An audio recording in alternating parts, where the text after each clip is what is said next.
किसी भी competitive exam को क्रैक करने के लिए दो चीज़ों की ज़रूरत होती है, academic preparedness and mental preparedness.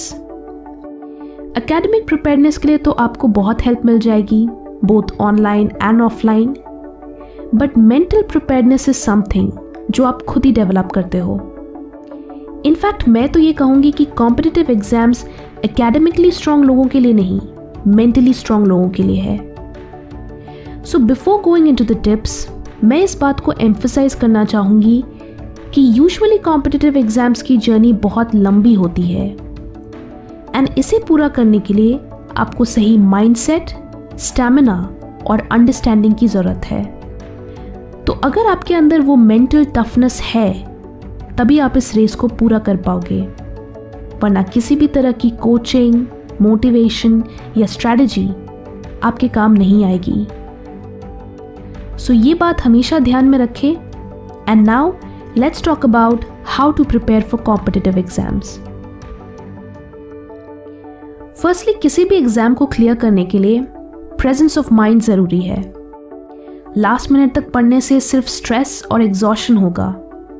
तो स्ट्रैटेजी बनाने से पहले सिलेबस को देखो एंड फिगर आउट कि आपकी स्ट्रेंथ्स एंड वीकनेसेस क्या हैं।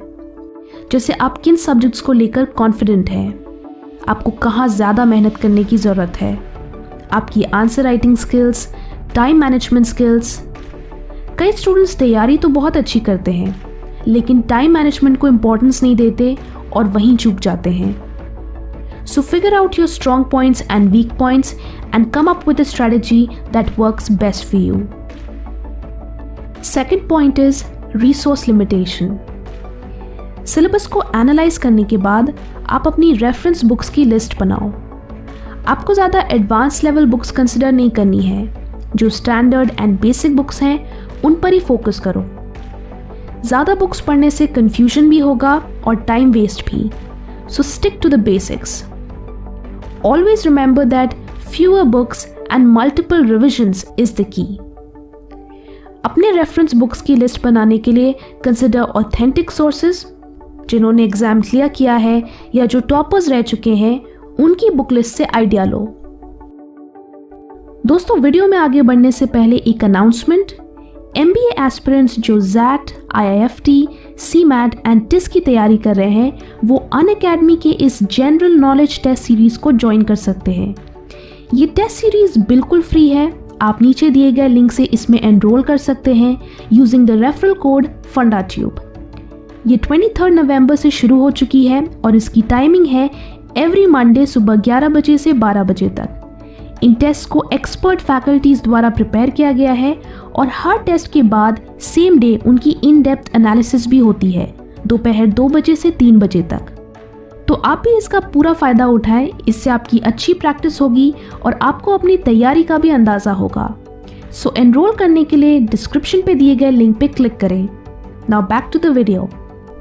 Planning macro and micro. Have a monthly and a daily plan respectively. जब आपके सामने आपकी बुक्स की लिस्ट होगी तो आपको उन्हें नेक्स्ट 6 मंथ्स या 12 मंथ्स के स्पैन में डिवाइड करना होगा कि आप ईच मंथ कितना पोर्शन कवर करोगे। आपको ये भी कंसिडर करना होगा कि प्रिपरेशन के लास्ट 2 मंथ्स आपको rigorously previous year question papers and mock test papers solve करने हैं। तो आपको अपनी मैक्रो प्लानिंग में इसके लिए भी टाइम निकालना होगा। इसके बाद आपके डेली टारगेट्स भी होने चाहिए, जैसे आज मुझे ये 2 चैप्टर्स या ये 2 टॉपिक्स पढ़ने हैं और उसके साथ साथ रिवीजन भी करना है। क्योंकि ये एक मैराथन है तो proper planning and proper execution से ही आप इस जर्नी को कंप्लीट कर पाओगे।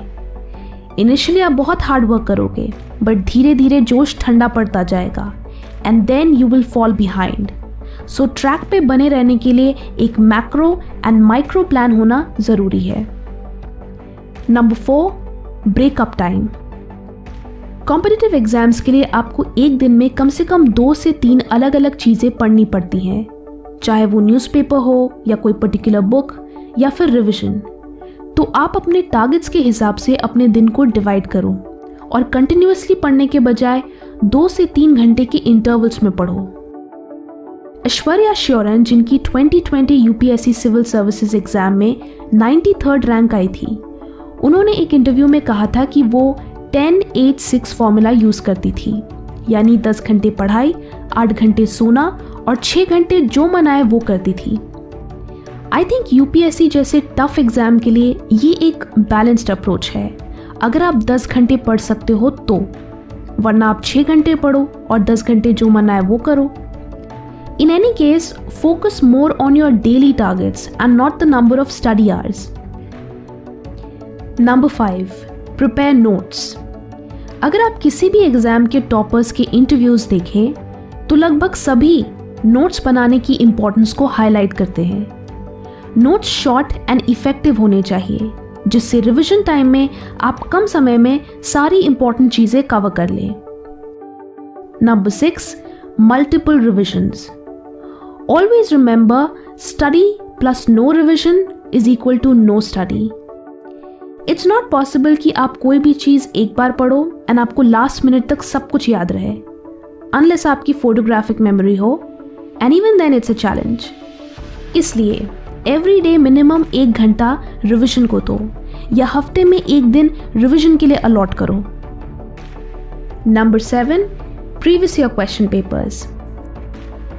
हमेशा किसी भी सब्जेक्ट या चैप्टर को पढ़ने से पहले उसके प्रीवियस ईयर क्वेश्चंस देखो, सो दैट आपको पता हो कि एग्जाम में किस टाइप के क्वेश्चंस आते हैं, उनकी डिफिकल्टी लेवल क्या है, and exam point of view से वो चैप्टर कितना इंपॉर्टेंट है।